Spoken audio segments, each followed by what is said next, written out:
Hello friends, I'm Lydia Foxglove and I am a fantasy author. I've had kind of a difficult week. My cat Oscar passed away. He was really my little baby. So I thought it would be a good week to do just like a really... Oh, hi Paro. Oh, hi Paro. Come here. Come here, you want to make your debut?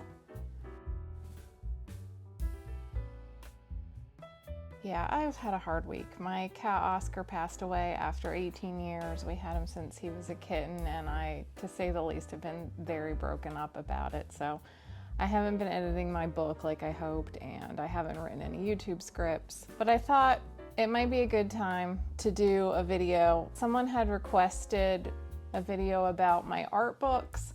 I use a lot of art books for inspiration for world building and character design in my fantasy novels. I showed a few of them in my first world building video, and I thought this will just be a really nice, relaxing video to just flip through some art books, talk about the inspiration a little bit, and just, you know, relax with some artwork, try to get my mind off the sadness. So let's get into it. Okay, so the first books I'm going to show are kind of in the Western fantasy genre. And this is one of the oldest ones. It's technically not an art book, but it is East of the Sun, West of the Moon. Beautifully illustrated. You can see it was given to me by my great aunt when I was 6 years old. And these illustrations are just classic. If there's one thing that I'm really missing in my collection, it's more of these books by classic children's book illustrators. But I do have this lovely one illustrated by Kay Nelson.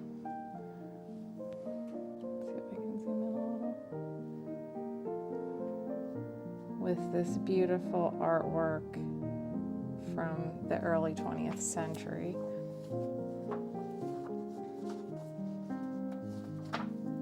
This style is obviously very inspirational for fairy tales, but also just for the general look of things. Then I have 3 books from the Sketching from the Imagination series: storytelling, characters, and manga and anime.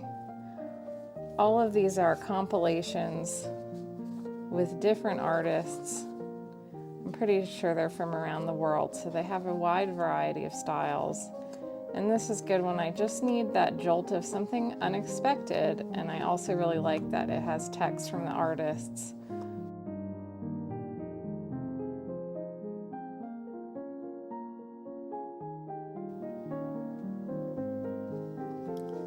So there can also just be some general inspiration from reading what other artists are inspired by as far as how to tell a story or come up with a character concept.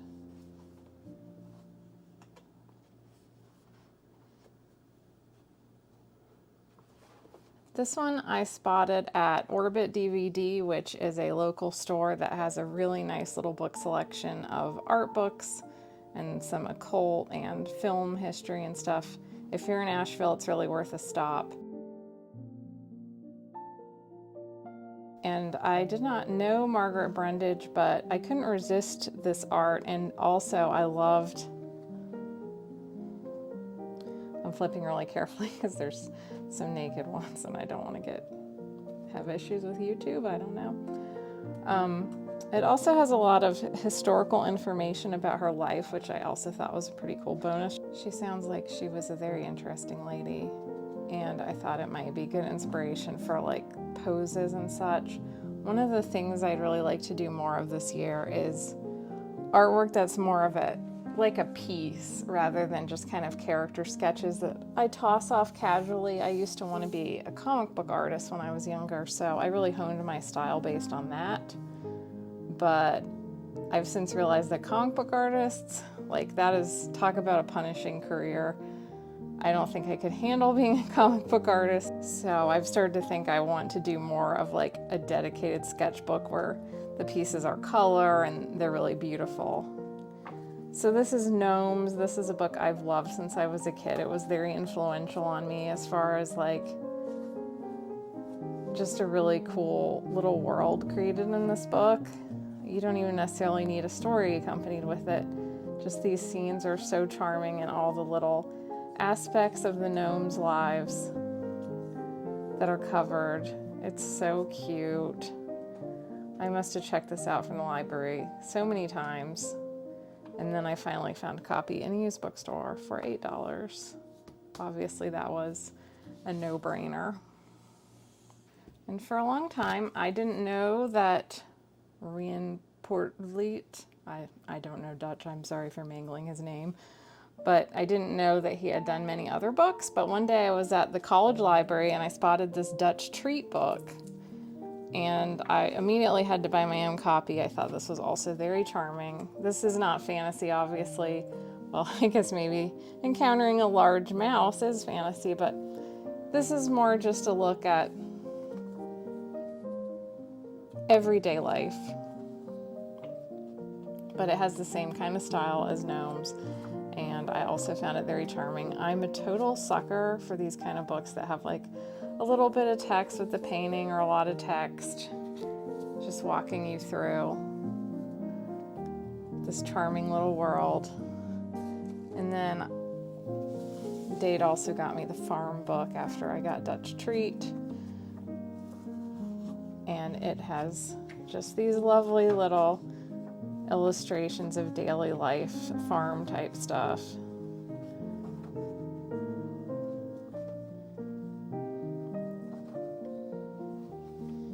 So it's another really beautiful book. Then we have the classic Fairies by Brian Froud and Alan Lee. And this is another one I got from the library many times before finally finding it on a clearance rack. The art is obviously very beautiful, and sometimes just has a lot of character, and it takes you through different kinds of fairies. I think somewhere in here is the cow fairy that was the inspiration for Orson in Faceworn. He's one of my favorite characters from my Reverse Harem books. I'm pretty sure I found the Grugok. I don't know how to say it either, but they are cow fairies, and I kind of took that idea and ran wild with it with Orson. We have a little bit of a different vibe with the Venture Brothers art and making of book. I mean, bless Dark Horse, they have put out so many great art and making of books. This one unfortunately went out of print very quickly, and it now costs like $70 billion. But they did such a great job with this book. It was jam-packed. It goes through every episode. I love the Venture Brothers. It has a very, more of like a pop modern style that riffs off of things like Johnny Quest and Marvel Comics and, you know, all kinds of more modern pop art influences. But I really like some of the design. And this is just a really fun book to look through. Now, Wendy Pini is one of my favorite artists and world builders, really. I have a few videos, or at least like 2 videos, on my long list of videos that are just talking about what an influence Wendy Pini has been on me. She was drawing her elf characters since childhood and was influenced by anime before anime became mainstream here. And then I became influenced by the ElfQuest comics that she created. So in a weird indirect way, I kind of picked up some of this anime style before it really came to America. But the fact that she had been devoted to one story since she was a kid and drawing these elf characters her whole life, that influenced me so much. The DNA of ElfQuest is all over my books. And her art was also just a massive influence on me. So when this chronology of the lifelong, what am I trying to say? This chronicle of her art throughout her life came out, I grabbed it immediately. I actually paid full price for this, which I almost never do. But I saw it and I just had to own it like that second.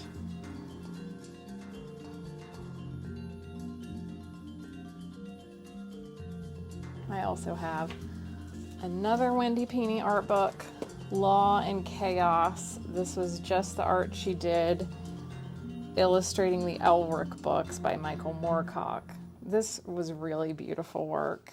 I loved the coloring and the composition of some of, like, the furniture and backgrounds, and the design really was just, you can see all of her influences of classic children's book illustration. And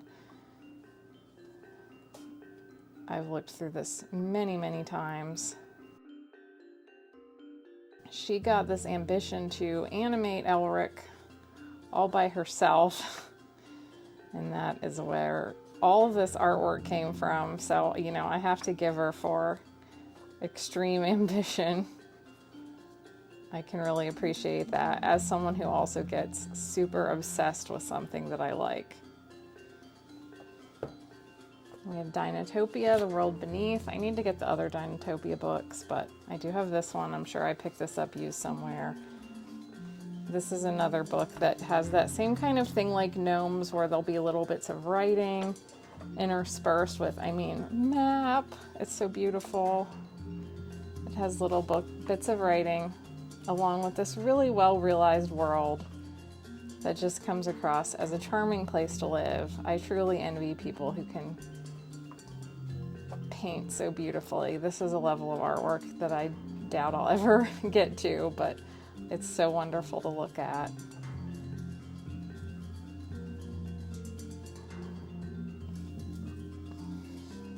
Then we have the art of the Lord of the Rings. Obviously, still got her seated. Obviously, Tolkien was not, like, an artist was not his primary thing, which is also how I am. I have done a lot of artwork, but I wouldn't really say I'm on a pro level. And nevertheless, there is some good stuff in here, and it's just cool to see all the little detail work that went into visualizing the Lord of the Rings books. So as a world builder, I really can appreciate just the detail levels of Tolkien's world building. And some of this stuff really has a great atmosphere to it. So I had to pick that one up, and I think there are a couple other, I think there's at least a Hobbit one, so at some point I may have to get more of those. I have 3 volumes of The Hidden Art of Disney's Late Golden Age. I can't remember how many are in this series, but I got these at Book Outlet. These were just the ones they had that were affordable, so I picked up these few. And Disney employed a lot of really wonderful artists during this period with very different styles. So this is just a great collection of concept art and just artists kind of, you know, I don't know what I'm saying sometimes, but artists just flexing their muscles to make beauty for us to enjoy. And it also has little biographical sketches of each artist, including many female artists, which is very cool.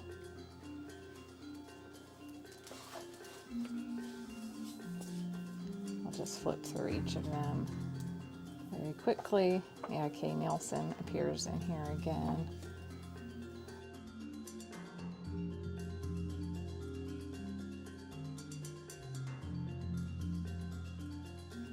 This is some great fantasy art here. It also just has such a nice variety of images.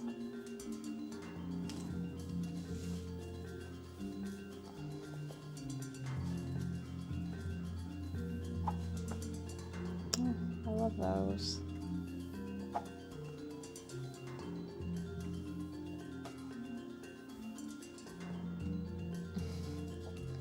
And these little creatures.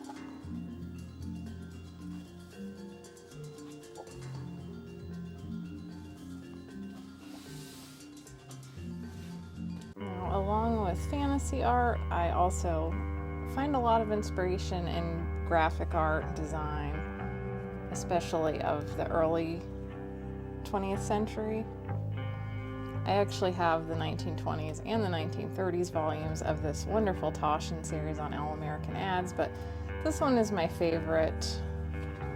I just really love the design work of this period. It has this kind of fantastical whimsy, and it's pretty much all illustrated at this point with these wonderful color palettes and decoration. If you know anything about my world from other videos, you'll know that it is a fantasy world where they discover our world and they start to become influenced by our culture. And this is about the time frame when it starts to creep in. So I looked at this book a lot while I was just kind of thinking about what design they'd be exposed to, particularly in The Sorcerer's Wife, when they are at Calbin's house and other places where they're exposed to this newly imported culture. And one of the things that is a big deal to them is getting bar soap. This book, Folken Festival Costume of the World. My library had this when I was a kid, and I checked it out a zillion times and used it to design all kinds of clothes.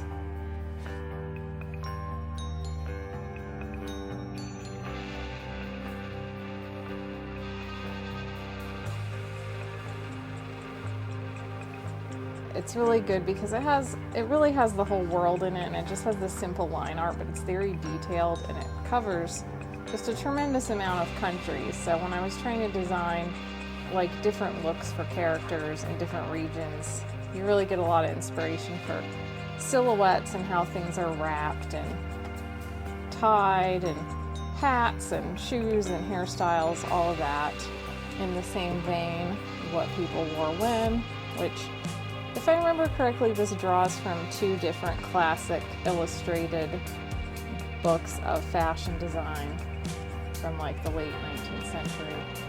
So it also has a lot of variety, but it is a little more Eurocentric. It is color though, which is nice, and it kind of goes around to different parts.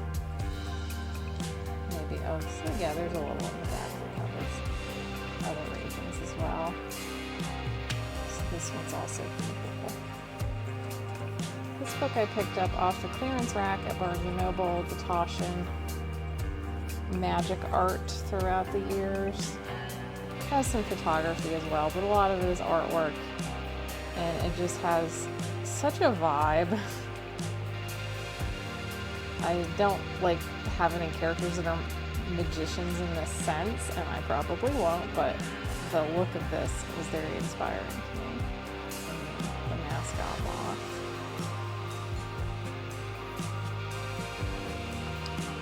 Just really cool design in here.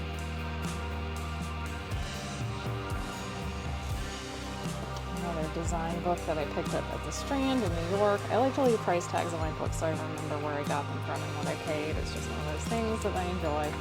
The History of the Poster. Oops.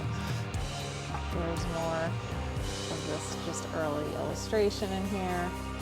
And these are great for inspiration for doing like a one piece of art, color palettes and all of that. So I'm hoping to really draw on some of these books in the next few years and do some nice pieces. They probably won't be this nice, but another wonderful Taschen book, Menu Design in America. There's also a menu design in Europe, but I don't have that one. And these also just have really wonderful design. I really love old menus. In fact, I don't know if they're tucked in here, but maybe not. But I got a couple at an auction house one time. They were just for sale, and I was like, sure, I could use some old menus, why not?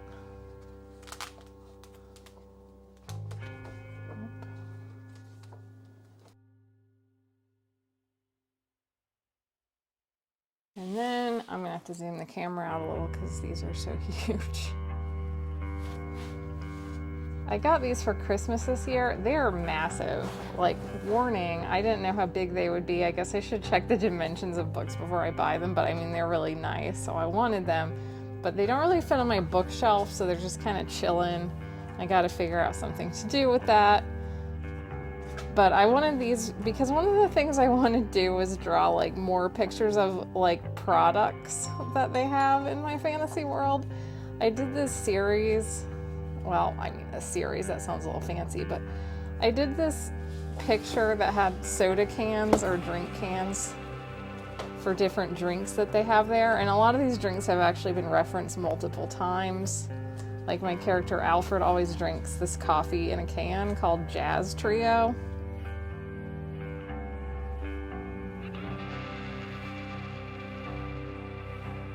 And I wanted to draw like sodas from a fantasy world or coffee in a can. And I didn't color those or anything, but I'd love to redo the sodas as like kind of individual little paintings, like I'm Andy Warhol or something. So I thought that these graphic design books would be really cool for that.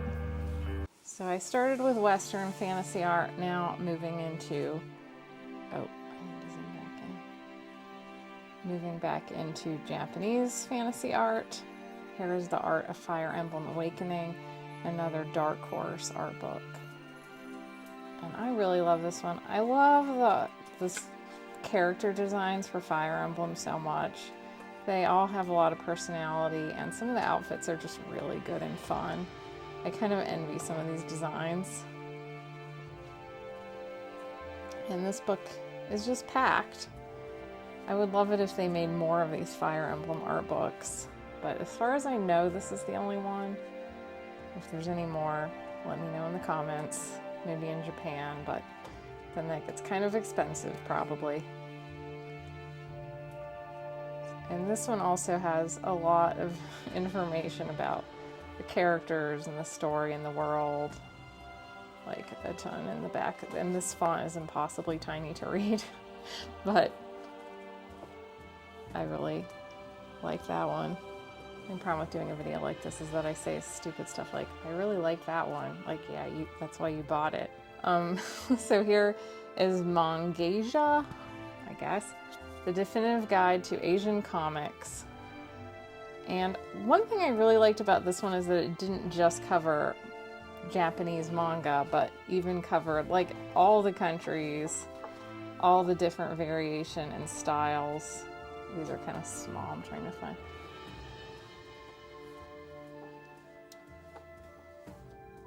All this stuff from all around Asia is really interesting to see. They all have somewhat different vibes. There's also a lot of information in here, but very packed with artwork.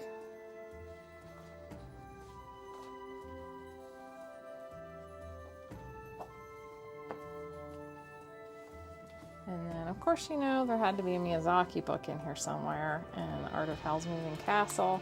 One of my favorite, actually, it is my favorite Miyazaki movie, my favorite Ghibli movie.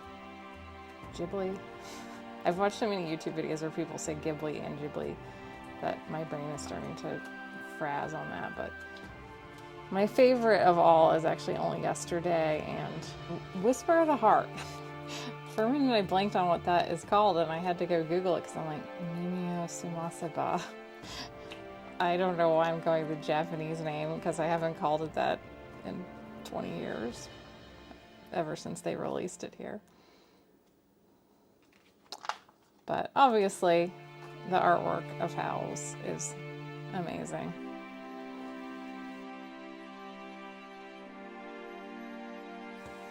I guess this is actually technically kind of more Western art, but since it was partially influenced by the Korean animation studio and I needed another book in that pile, I included the art of Avatar: The Last Airbender.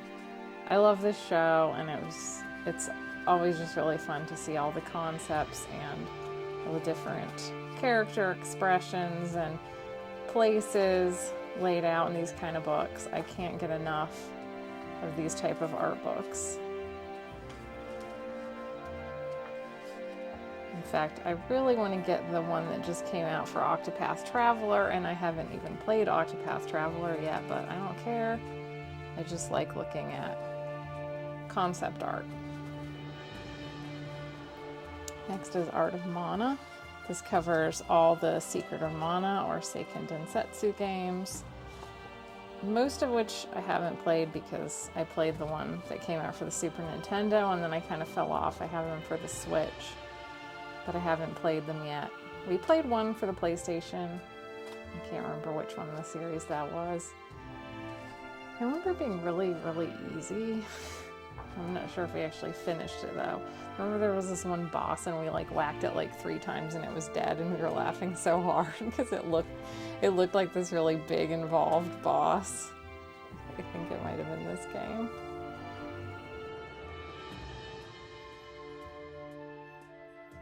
There's just a lot of fun character designs and it's a little bit more of a childish style, I suppose, but I like how colorful and whimsical it is, even though it probably doesn't have a tremendous amount of influence on my own artwork.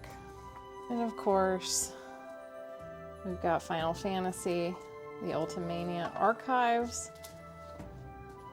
Final Fantasy was a huge influence, and I used to try to draw like Yoshitaka Amano, which actually feels like it's kind of easy to do because his style is extremely distinct, and that's when you realize that what his skill really is the fact that he conceived this really unique style in the first place, and you copying it is not impressive whatsoever because you didn't come up with it. So then I stopped doing like faux Amano designs, but it was fun. I was really honestly pretty bummed when he stopped being the character designer for Final Fantasy. That was probably when I stopped playing the games because I just love this art so much.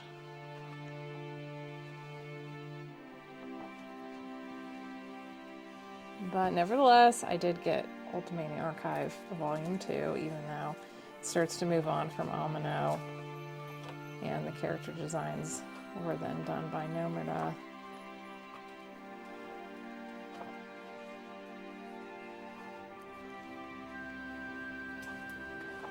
Still, like I said, I can't resist these kind of books.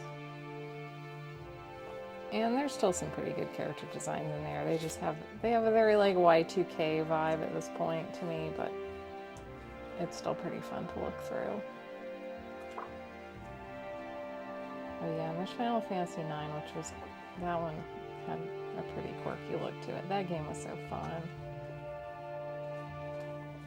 I kind of didn't love the way the characters looked kind of squaw and childish, but I'll forgive it because it was just such a fun game. And then I have, oh my god, it's so heavy.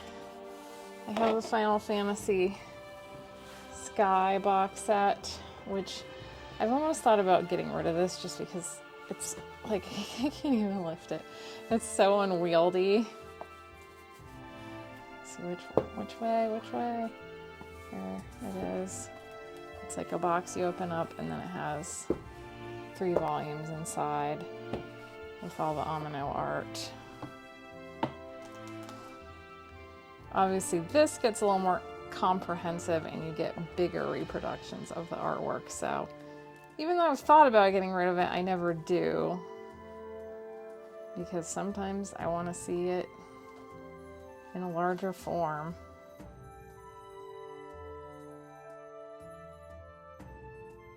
He did a lot of monsters for these, which I can't design a monster to save my life, let me tell you, but I'm impressed with all the different bosses and like crazy stuff that he came up with.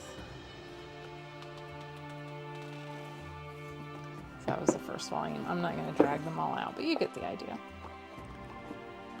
I hope you enjoyed this nice little relaxing art book flip with me. And one thing I did want to add before I go, because I hesitated to make this video a little bit, because when I started on YouTube, I was doing manga tubing and I had been acquiring a ton of manga, and weirdly making the manga tube videos kind of snapped me out of it. Like when I look back at them, I think, why did you have so much manga? Why were you buying so much manga? And I realized I'd just gotten caught up in kind of this FOMO and like joining, like I started out of genuinely like, I'm just gonna collect some manga because I really want to read them.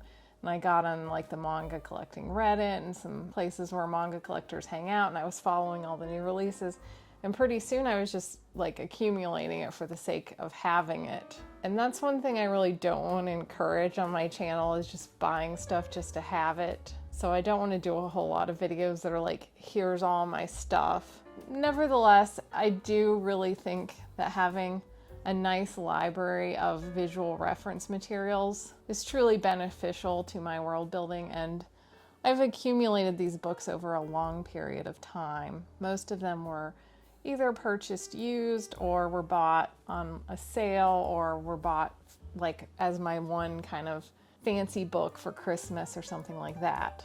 So it's taken a long time to acquire that many like nice art books, and there's still quite a few on my wish list that I would love to have, but you know, I gotta wait till the next Christmas. Or it also occurred to me I probably should have set up like an Amazon affiliate account so that if you saw any of the books, you could buy them through me and support the channel a little bit. So maybe I'll set that up, and if you're watching this video somewhat after it comes out, if you would like to buy any of these books through Amazon, a couple of them are out of print, like the Margaret Brundage book and the Venture Brothers book, and the Amino Sky collection seems to go kind of in and out. I did see they just re-released Gnomes finally, so thank goodness, because I've been thinking this whole time, as like cottagecore has been popular, that every cottagecore girly should own gnomes.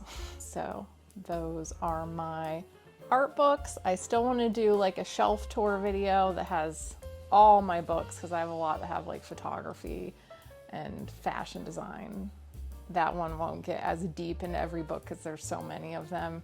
It's a lot easier to find those at used bookstores than art books. But I will go through that at some point too. You just can't really quite get to my shelf because I'm still selling off my father-in-law's estate. Will it ever end? It will end at some point. And as always, if you enjoyed this video, I hope you'll give me a like and a subscribe. I also have both a Substack and a Patreon if you want to follow me that way, and an Instagram that I'm gonna try to update more, especially once I start doing more artwork.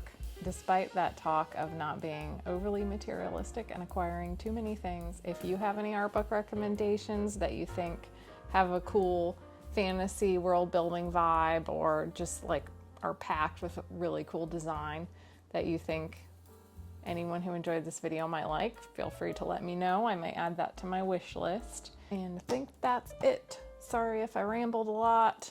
This was a bit impromptu in this crazy emotional week, but I will see you soon with some videos I've been planning that I'm really excited about, and thank you so much for your support. Bye!